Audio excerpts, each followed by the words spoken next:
तो कैसे हैं सब लोग। आज बैटल्स ऑफ इंडिया सीरीज में हम बात करने जा रहे हैं about the conquest of Samudragupta of northern India. Samudragupta, जिन्हें द नेपोलियन ऑफ इंडिया भी कहा जाता है, was responsible for the revival of Magadh dominance after the fall of the Mauryan Empire। क्योंकि जैसा कि हम सब जानते हैं कि मौर्यन डिक्लाइन के बाद हमें मगध का भी जो है वो डिक्लाइन देखने को मिलता है due to the rise of regional kingdoms like the Shunga dynasty, the Kanva dynasty, the Sakas, the Satavahanas etcetera.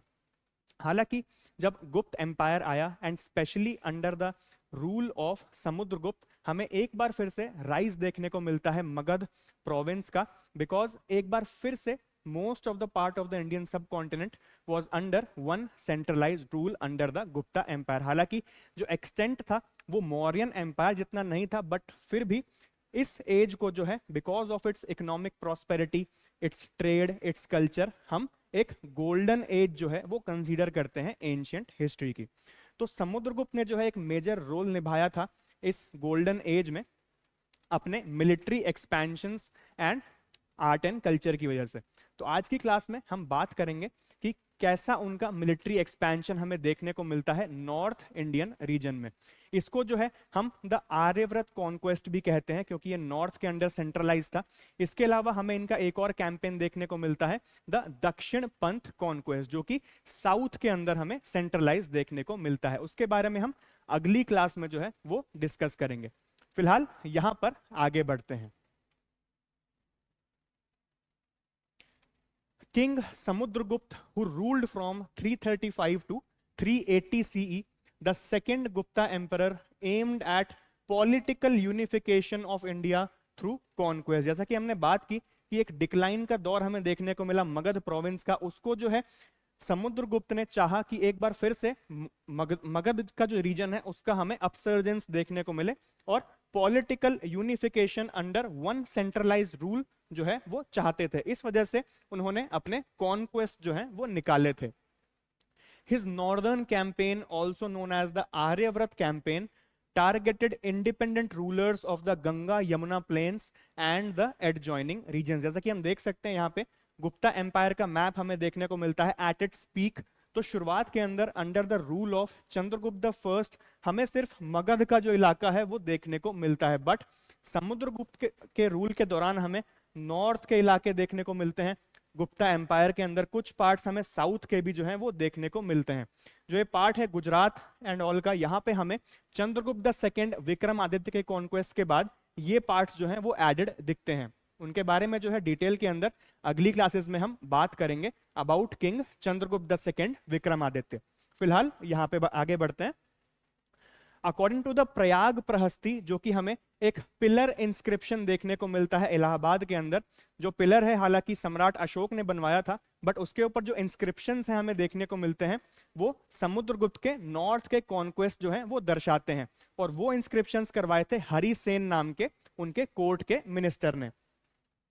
Composed by Harisen, Samudragupta defeated and annexed 9 kings from northern India, marking the militaristic phase of his reign। ये जो है इलाहाबाद का हमारा pillar हमें जो देखने को मिलता है, आगे हम फोटो देखेंगे उसकी, तो उसमें जो है इनके कॉन्क्वेस्ट जो नॉर्थ के हमें देखने को मिलते हैं वो इंस्क्राइब्ड हैं। और वहां से हमें पता चलता है कि 9 किंग्स जो हैं हमें देखने को मिलते हैं जिनको हराया था समुद्रगुप्त ने और नॉर्थ एंड सेंट्रल इंडिया के जो रीजन्स हैं वो कैप्चर करे थे। तो बात करते हैं कौन कौन से किंग्स हमें देखने को मिलते हैं, बट उससे पहले सम्राट समुद्रगुप्त के बारे में जो है एक बेसिक आइडिया जो है वो ले लेते हैं। Samudragupta, who ruled from 335 to 380 CE, was the son of Chandragupta I and Kumara Devi.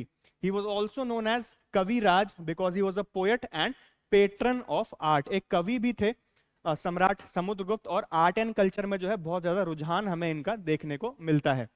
He launched extensive military campaigns and subjugated frontier states and tribal kingdoms। जैसे कि हमने बात की एक्सटेंसिव मिलिट्री कैंपेन्स हमें इनके रूल के दौरान देखने को मिलते हैं, इसी वजह से हम इन्हें द नेपोलियन ऑफ इंडिया भी जो है वो कहते हैं। Maintained a strong central administration and issued gold coins showing his military and cultural achievements. Responsible for the revival of the Magad dominance after the fall of the Mauryan Empire, जैसे कि हमने शुरुआत के अंदर बात की इस बारे में. He was a devotee of Vishnu but tolerant towards other faiths as well, and allowed Buddhist missions and Jain influence to flourish as well. तो ये जो है एक बेसिक आइडिया हमें देखने को मिलता है अबाउट सम्राट समुद्रगुप्त. इसके बाद बात करते हैं कि कौन कौन से किंग्स हमें देखने को मिले जिन्हें समुद्रगुप्त ने अपने नॉर्थ के कॉन्क्वेस्ट में जो है वो हराया था. Samudragupta defeated and annexed several kingdoms in Aryavrat, integrating them directly into the Gupta Empire. अगर रूलर्स की बात करें तो ये हमें देखने को मिलते हैं नंदिन, बालावर्मन, चंद्रवर्मन, रुद्रदेव, मातिला, नागसेन, गणपति नागा, अच्युत एंड कोटल वर्मन. जैसा कि आप यहाँ पे देख सकते हैं मोस्ट ऑफ द रीजन्स में हमें यहाँ पर पॉसिबली एंड रीजन अनक्लियर जो है वो देखने को मिलता है. ऐसा इसलिए क्योंकि जो मेजर सोर्स है हमारा इन सारे बैटल्स का दैट इज द प्रयाग प्रहस्ती और द इलाहाबाद पिलर इंस्क्रिप्शंस. उसके अलावा ज्यादा सोर्सेज है नहीं हमारे पास. इस वजह से हमें सारे में यहाँ पे पॉसिबली या फिर रीजन अनक्लियर जो है वो देखने को मिलता है because of the lack of sources. But उसके बाद भी इतना हमें पता है कि इन सारे किंग्स को जो है समुद्रगुप्त ने काफी आसानी के साथ हराया और इनके सारे के सारे रीजन्स को इन्होंने कैप्चर किया. हर एक किंग को यहाँ पे ही defeated and annexed their kingdoms. तो चलिए बात करते हैं सारे ही राजाओं के बारे में एक एक करके कैसे समुद्रगुप्त ने जो है इनको हराया और इनके रीजन्स जो है वो कैप्चर किए थे. सबसे पहले हमें देखने को मिलते हैं the ruler Nandin. He was a local ruler in the Gangetic plains. जैसा कि हमने बात की गंगा यमुना दोआब का जो रीजन था हमारा, जो एल्यूवियल प्लेन्स हमें देखने को मिलती हैं between the reverse of Ganga and Yamuna, वहां के रूलर हमें देखने को मिलते हैं नंदिन. His defeat marked Samudragupt's early success and expansion into the Uttar Pradesh region. जैसे कि हमने बात की इससे पहले कि जब चंद्रगुप्त द फर्स्ट का रेन हमें देखने को मिलता है तब हमें सिर्फ मगध का रीजन जो है उनके कंट्रोल में दिखता है. बट समुद्रगुप्त की जो एक्सपेंशनिस्ट पॉलिसीज के अंदर हमें देखने को मिलता है कि इनकी जो ये सक्सेस थी इसने मार्क किया उनकी आगे की सक्सेसेस को भी. आउटकम की बात करें तो किंगडम वाज एनेक्स. सारे के सारे किंगडम्स जो हैं यहाँ पे एनेक्स कर लेते हैं समुद्रगुप्त अपने मिलिट्री कैंपेन के दौरान. इसके बाद चंद्रवर्मन हमें देखने को मिलते हैं. Possibly ruled parts of Bengal that is Murshidabad region. His father had built strong fortifications which is mentioned in the Prayag Prashasti inscription. यहाँ पर हमें देखने को मिलता है कि चंद्रवर्मन के पिताजी जो थे उन्होंने अपने फोर्ट को जो है काफी अच्छा फोर्टिफाई किया था. मतलब कि वो काफी जैसे किसी फोर्ट को फोर्टिफाई करने का मतलब है कि उस फोर्ट की जो मजबूती है वो बढ़ा देना, यानी और ज्यादा मटेरियल्स का इस्तेमाल करना उस फोर्ट के अंदर ताकि उस पर जो है विजय प्राप्त करना मुश्किल हो जाए. बट समुद्रगुप्त ने यहाँ पे क्या किया, उन्होंने जो है सीज टैक्टिक्स का इस्तेमाल किया. Samudragupta laid a siege to his capital and demolished the ramparts of the city. Outcome की बात करें तो territory annexed into the Gupta empire. Siege tactics के बारे में इससे पहले भी कई बार जो है हम बात कर चुके हैं कि किलेबंदी के बाद हमें वैसे ही जीत के आसार बहुत कम देखने को मिलते हैं जो पार्टी किले के अंदर रहती है. तो यहाँ पर समुद्रगुप्त ने सीज टैक्टिक्स का ही इस्तेमाल करके चंद्रवर्मन को जो है वो हराया था. इसके बाद आगे देखें तो हमें रुद्रदेव देखने को मिलते हैं. Identified with the ruler of the western Ganga valley possibly Bihar और eastern Uttar Pradesh. His defeat helped consolidate Gupta control over the middle Ganga plains. Outcome की बात करें तो एक बार फिर से हमें एनेक्स्ड देखने को मिलता है. जैसे कि मैंने बात करी कि ज्यादा जानकारी जो है हमें नाहिन किंग्स के बारे में मिलती है, नाहिन बैटल्स के बारे में. बस इतना पता है कि समुद्रगुप्त ने जो है हर एक किंग को वहां पे हराया और उनका किंगडम जो है वो एनेक्स कर लिया था. इसके बाद गणपति नाग हमें देखने को मिलते हैं. Belong to the Naga dynasty of Padmavati that is near present day Gwalior Madhya Pradesh. The Nagas were strong rivals of the Guptas. और यहाँ पे इस रीजन को जीतने के बाद समुद्रगुप्त ने जो है काफी एक बड़ा रीजन कैप्चर कर लिया था. This was a decisive battle. Naga defeat open the path to central India. Outcome की बात करें तो entire region was absorbed into the Gupta empire. Central India का जो रीजन था मध्य प्रदेश की तरफ वो हमें गुप्ता एम्पायर के अंदर अब देखने को मिलता है.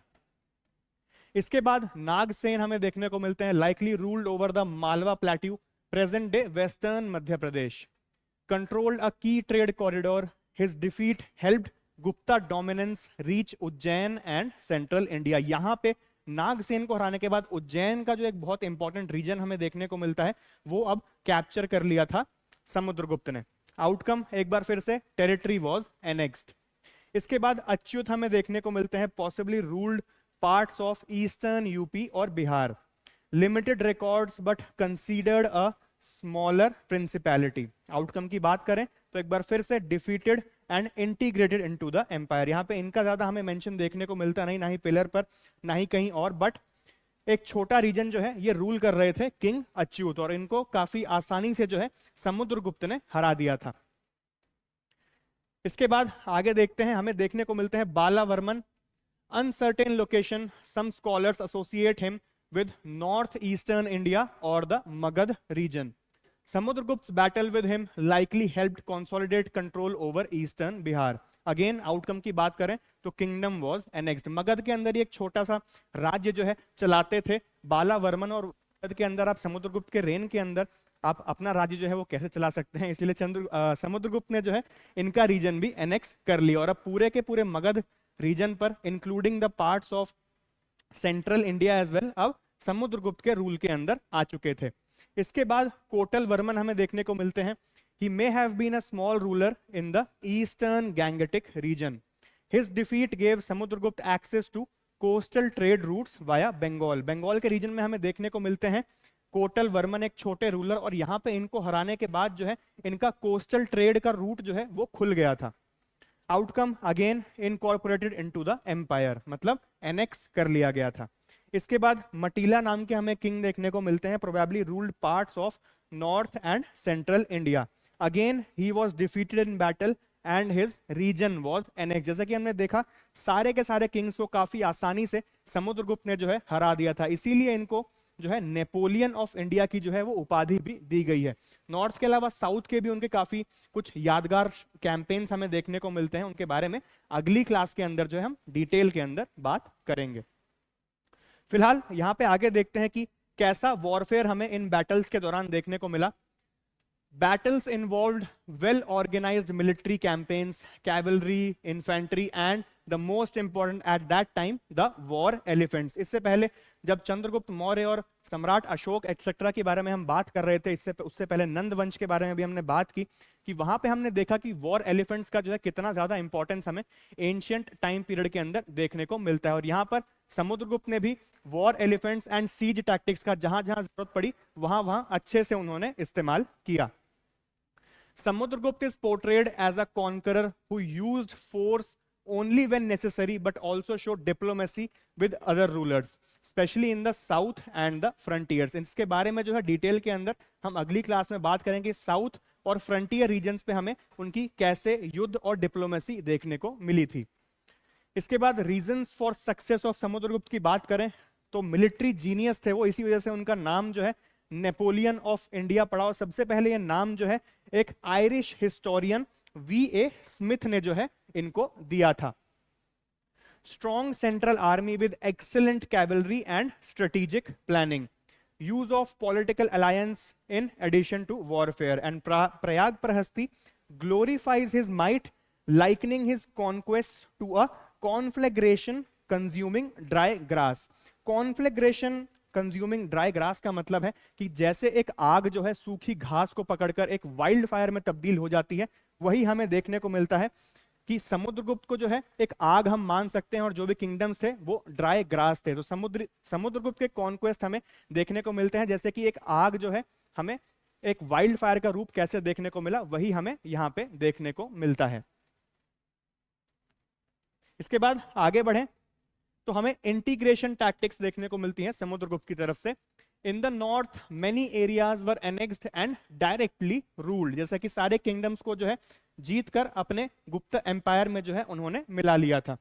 established administrative control by placing governors and officials loyal to the Gupta Empire. जैसा कि हमें इससे पहले देखने को मिला मौर्य वंश के दौरान भी कि एक सेंट्रलाइज्ड रूल के तहत जो भी प्रोविंसेस थे उनके अंदर गवर्नर्स को भेजा गया, जैसे कि अशोक को भेजा गया तक्षशिला उज्जैन के अंदर, सुशीम को भेजा गया था बाय सम्राट बिंदुसार। वही यहाँ पे हमें देखने को मिलता है बाय समुद्रगुप्त ऑल्सो। जो भी रीजन उन्होंने कैप्चर करे वहां पर गवर्नर्स को जो है वो प्लेस किया गया था एक लोकल रूल के लिए।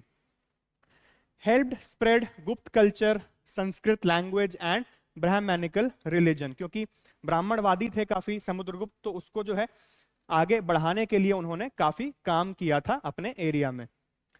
आर्कियोलॉजिकल एंड एपिग्राफिक सपोर्ट की बात करें तो सबसे पहले और सबसे इंपॉर्टेंट सोर्स जो हमें देखने को मिलता है, इसके पहले हम बात भी कर चुके हैं कई बार कि प्रयाग प्रहस्ती यानी कि इलाहाबाद का जो पिलर है उस पे इंस्क्रिप्शंस जो है वो समुद्रगुप्त के नॉर्थ के कॉन्क्वेस्ट को जो है वो दिखाते हैं। Prayag Prashasti was the key source of his northern campaigns. इसके अलावा अदर इंस्क्रिप्शंस की बात करें तो ईरान एमपी के अंदर Nalanda and Mathura inscriptions refer to the rule of Samudragupta. इसके बाद coins of Samudragupta depict him as a warrior king playing the veena, also a patron of art and music. जो उनके कॉइन्स हैं हमें देखने को मिलता है कि एक वॉरियर किंग है जो कि वीणा वादन भी कर सकते हैं। इनके कॉइन्स के अंदर गोल्ड के कॉइन्स उन्होंने इशू कराए थे, और यहीं से हमें पता चलता है कि भारत जो है उस समय पर सोने की चिड़िया क्यों था। ऐसा कुछ हमें देखने को मिलता है समुद्रगुप्त के पिलर का इंस्क्रिप्शन इलाहाबाद के अंदर। हालांकि ये जो पिलर है वो अशोक ने बनवाया था, बट इसके जो इंस्क्रिप्शंस हैं हमें देखने को मिलते हैं हरि सेन जो उनके कोर्ट के मिनिस्टर थे के, उन्होंने लिखवाए थे इस पिलर के ऊपर। इसके बाद आगे देखें तो हमें इंपैक्ट क्या देखने को मिलता है इंडियन हिस्ट्री के ऊपर। That was it unified a large part of northern India under one rule once again after the decline of the Mauryan empire. Second में शुरुआत के अंदर बात की कि मौर्यन डिक्लाइन के बाद हमें देखने को मिलता है कि छोटे छोटे किंगडम्स का इमरजेंस और मगध प्रोविंस का एक डिक्लाइन का फेज शुरू हो गया था। बट समुद्रगुप्त के कॉन्क्वेस्ट के बाद एक बार फिर से नॉर्थ के रीजन्स जो है एक सेंट्रलाइज्ड रूल के अंदर हमें देखने को मिलते हैं। इसके बाद उनके साउथ के कॉन्क्वेस्ट के बाद भी गुप्ता एम्पायर ने जो है एक और विशाल रूप जो है वो ले लिया था। It marked the high point of imperial expansion in Gupta times and also laid the foundation for economic prosperity and the golden age of Indian culture। जैसा कि हम सब जानते हैं कि गुप्ता पीरियड को जो है the golden age of ancient India कहा जाता है। वो इसलिए भी कहा जाता है क्योंकि मिलिट्री एक्सपेंशंस के अलावा हमें इकोनॉमिक प्रॉस्पेरिटी भी जो है वो बहुत ज्यादा देखने को मिलती है through trade, through art and culture etcetera. तो ये जो है हमें नॉर्थ के कॉन्क्वेस्ट देखने को मिलते हैं समुद्रगुप्त के। इसके बाद अगली क्लास के अंदर हम बात करेंगे about the conquest of Samudragupta in the southern India under his दक्षिण पंथ कैंपेन। तो आज के लिए बस इतना ही, मिलते हैं अगली क्लास के अंदर। शुक्रिया।